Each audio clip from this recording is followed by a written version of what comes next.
दारू के और बड़की में बिक कर जो वोट दिए हैं, उस समय को बदलने का समय आ गया है। और आज ये जो बीजेपी वाले गला फाड़ फाड़ के कह रहे हैं कि अब की बार 400 पार, हमारे और आप सबके लोग जो समझ नहीं रहे इस बात को, वो 400 पार क्यों मांग रहे हैं।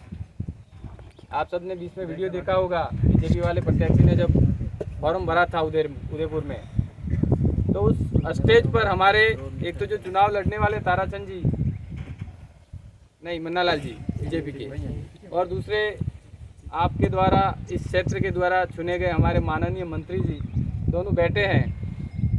और नगर निगम की पूर्व महापौर रजनी डांगी ये कहती है कि अब की बार 410 सीटें लेनी है क्योंकि संविधान बदलना है। मेरे इस क्षेत्र के बहुत सारे भाई जब मुश्किल से अब खड़े हुए हैं, खड़ा होना सीखा है, उनको ये पता लगा है कि आरक्षण क्या होता है, मेरे समाज के लिए आरक्षण क्या चीज़ है। और उससे पहले वो लोग ये कहते हैं कि हमको संविधान बदलना है। संविधान बदलना है मतलब आरक्षण बदलना है, आरक्षण खत्म करना है। जब आज तक हमारे पास आरक्षण था, तब तक हमारा समाज इतना पिछड़ा है, विकास में पिछड़ा है, शिक्षा में पिछड़ा है, एजुकेशन में पिछड़ा है, नौकरियों में पिछड़ा है। अगर आरक्षण खत्म हो गया तो क्या ये लोग हमको इस सिस्टम में जाने देंगे?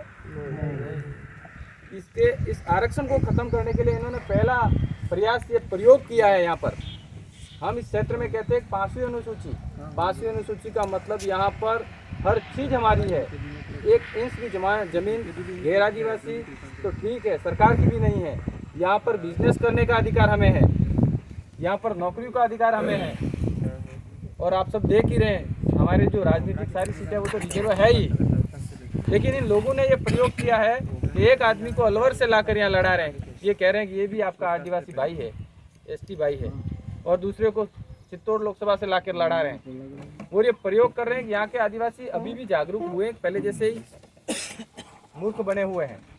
अगर हम सब लोगों ने वही जो हमारे पूर्वजों ने गलती करी, आप सब जो लोग, आपके पीछे जो लोग हैं, अगर वही गलती करेंगे तो ये लोग आरक्षण को ख़त्म करने का प्रयास करेंगे कि नहीं करेंगे?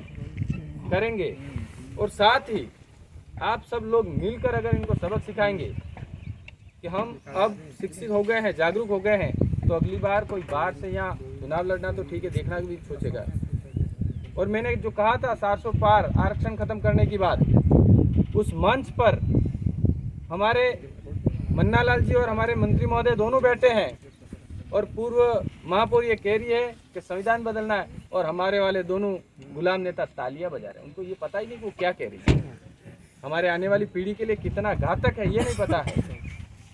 तो हम लोगों को, ऐसे लोगों को सदन में भेजने की बजाय, हम लोग वैसे ही पहले से जंगल में रह रहे हैं, लेकिन उनको इतना दूर भेज देना है जहाँ उनको दुनिया ही नज़र नहीं आती। इसीलिए आप सब लोग कार्यकर्ता हैं, आप लोग स्वयं चुनाव लड़ रहे हैं ये माने, क्योंकि आप सब लोगों ने मुझ पर भरोसा किया है। चुनाव मैं प्रकाश बूझ नहीं लड़ रहा हूँ, चुनाव आप सब लोग लड़ रहे हैं, मेरा समाज चुनाव लड़ रहा है, इस क्षेत्र की जनता चुनाव लड़ रही है। अब ये तानाशाही वर्सेस जनता का चुनाव है, आप सब लोगों को मिलकर तय करना है, जनता को ये चुनाव जिताना है, आप सबको चुनाव जीतना है। आप हमारा एक एक मतदाता बूथ तक पहुँचाएँगे और उनको आज की जो परिस्थितियाँ हैं ये समझाएँगे। यकीन माने हम चुनाव आराम से जीत रहे हैं, बस थोड़ी सी मेहनत आप लोगों को करनी है। कहीं ये मन में टीच नहीं रह जाए कि मैं थोड़ा सा काम कर लेता, तो इसलिए आप सब लोगों से निवेदन करूं कि उधर तो जो दरियावदास सरोवर का जो इलाका है, हम लोग वहाँ पर ग्राउंड स्तर पे जो कार्यकर्ता है, बूथ स्तर का जो कार्यकर्ता है, बहुत मेहनत से, लगन से लग गया है। और आप लोग भी अच्छी मेहनत से यह काम कर रहे हैं। लेकिन कोई भाई अगर अपना क्षेत्र में ग्राउंड स्तर का जो कार्यकर्ता है, अगर उसको ये लगेगा अभी चुनाव में 10-12 दिन है, तो आप सबकी जिम्मेदारी है, आप उसको एक्टिव करिए। और आप सब लोग मिलकर इस चुनावी भागीदारी में अपने देश के सबसे बड़ी पंचायत में आदिवासियों की आवाज़ पहुंचाने का काम करेंगे। आप सब ने मुझे सुना, इसके लिए धन्यवाद। जोहार।